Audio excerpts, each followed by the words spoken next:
So we come to the last part, how to work and innovate together.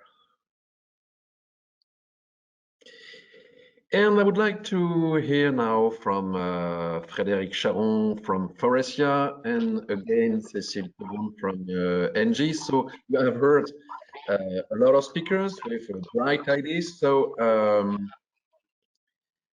what do you think of all this and the way maybe you could have some additional partners in the future? How to work together? What's your opinion about this?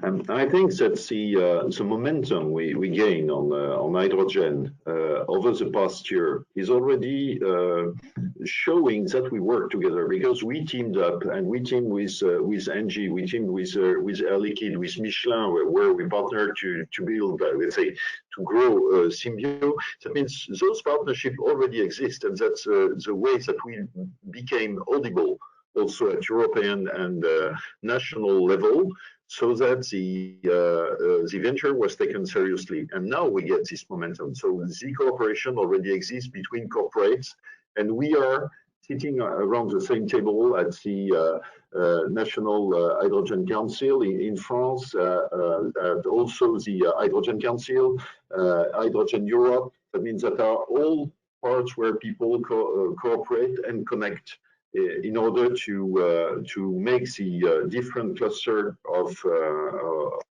let's say supply from the different company connect together. That's for the corporate, if I could say that for this chunk. That's all. Was all the question, or also linked to startup and medium companies?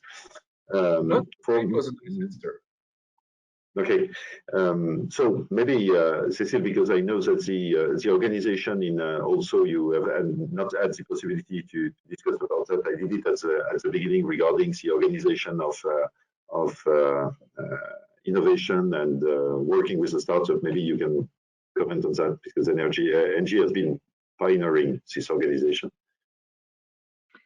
Yeah, so I fully share what Frédéric said. We are already collaborating a lot all together, and it's really key for the technologies. It's really key on the lobbying. It's really key on the grants that we can get from the very beginning. It's really key on the normalization, on the regulation. So there are many topics on which we have to go on being innovative and being able to put in place, I would say, different solutions to make it real. And today, what is really important for us is to go on going on demonstration and industrializing these solutions to get the competitiveness of this chain. Thank you. I would like to call now Vaitea Cowan from Enapter. So Vaitea, I guess you're open to work on large-scale projects and to work with partners. Absolutely. Yeah, I mean, we already have 100 customers worldwide. One of them is actually Leroux, and it's a lot of fun working with them because we have the same mindset, modularity, scaling up. But we're also working with industrial players to create ammonia or methane or decentralized energy storage. So anyone who wants to actually fast track into green hydrogen, they should come to us, because it's a lot quicker with us. One word about the challenge, innovation challenge you're organizing. Yeah, so until April 22nd, we are welcoming anyone who has a hydrogen idea. You know, François was talking about wild ideas that might come true. This is exactly the kind of space that we want to create for people to pitch in their ideas. We already have over 20 entries, and we're quite excited to see the next ones that will come out. So yeah, check it out. Any possible idea that can be powered by hydrogen, whether it's for mobility, as we see here, or energy storage or industrial applications. Let your imagination, your creativity for hydrogen run free. And we're excited to see you. And yeah, stay tuned. So this is an example. Could be a spaceship or whatever be the means of transportation if it's powered by hydrogen, green hydrogen, of course. Absolutely. Yeah, whether it's a plane or even a hoverboard or a rocket ship, we're seeing a lot of cool applications out there. Even a whole suit powered by hydrogen just to fly around. There's no limits. Have fun. Why not? Let's be crazy. Thank you. I would like to turn to François Aguey-Zinsou in Australia. what are the possibilities to cooperate with Australian research centers for those who might be interested? Well, there's a lot of things happening down under, as we say. And I have to say to the French colleagues there on the other side of the world, we don't see you much here. We see the German, we see the Japanese. I would love to see more of the French company in Australia. We are in Asia. I know it sounds a bit far, but if you look at all the models that have been done, the first growing market for the hydrogen economy is going to be in Asia for some obvious reason. Obviously, there will be a growing market in Europe also.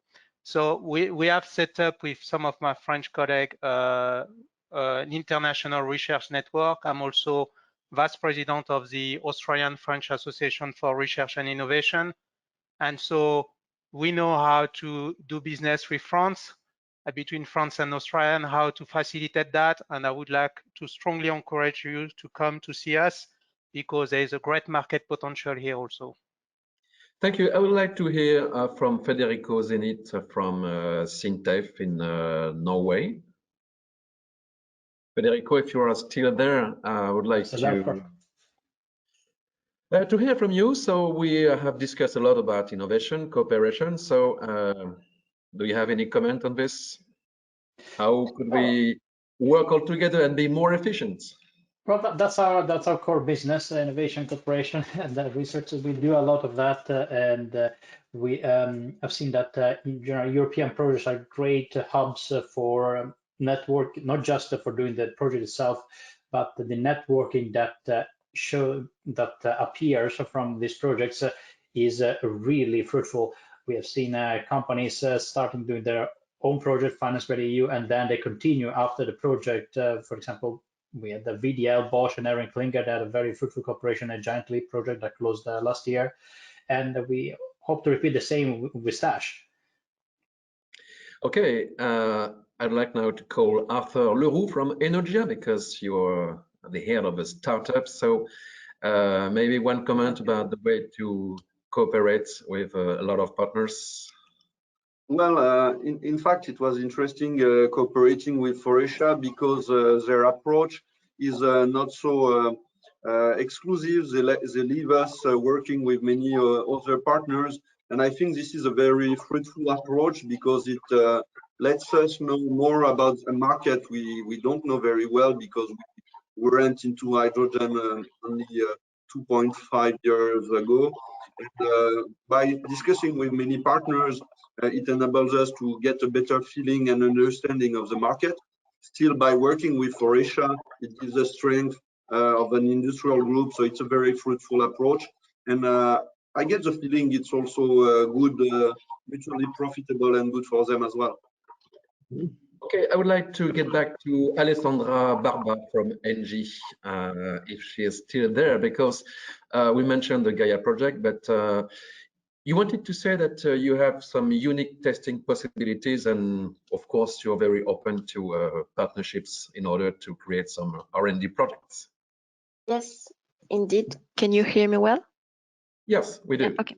Yeah, indeed, on the Gaia platform, which is built in the south of France, we have various processes who are in place, and even if it's at semi-industrial scale, it's really an R&D playground, I would say, because there are lots of sensors to be able to follow the gas quality that is produced. There are on-site and operational team, even a laboratory which is in place with a dedicated team. So, and the whole unit was really built in a modular and flexible way in order to be able to adapt to new projects and to implement new processes. So indeed, the goal for this platform is really to open up to, I would say, the market and other players who wants to join us in this demonstration of the new production pathway for hydrogen. So if you are interested, don't hesitate. Thank you. So it's time now for the last Q&A session, and we get back to Bruno Jamet from the cluster. Vehicle of the future. Do we have any last questions? No, not really. In fact, there is a remark that big players are already collaborating, which is great. But what about SMEs? And for SMEs, I would like to mention that a cluster like Pôle Véhicule Futur, but also some other structures can help you a lot by, for example, a hydrogen club in Bourgogne-Franche-Comté.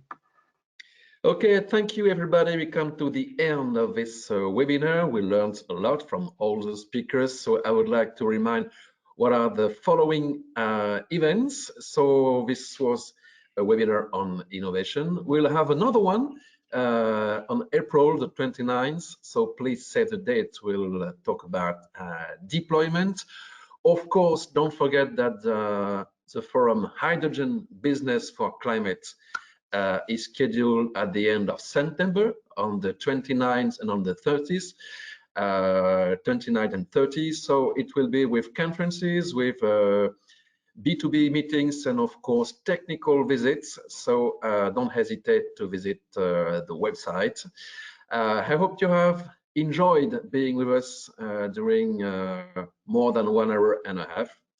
Take care and bye-bye.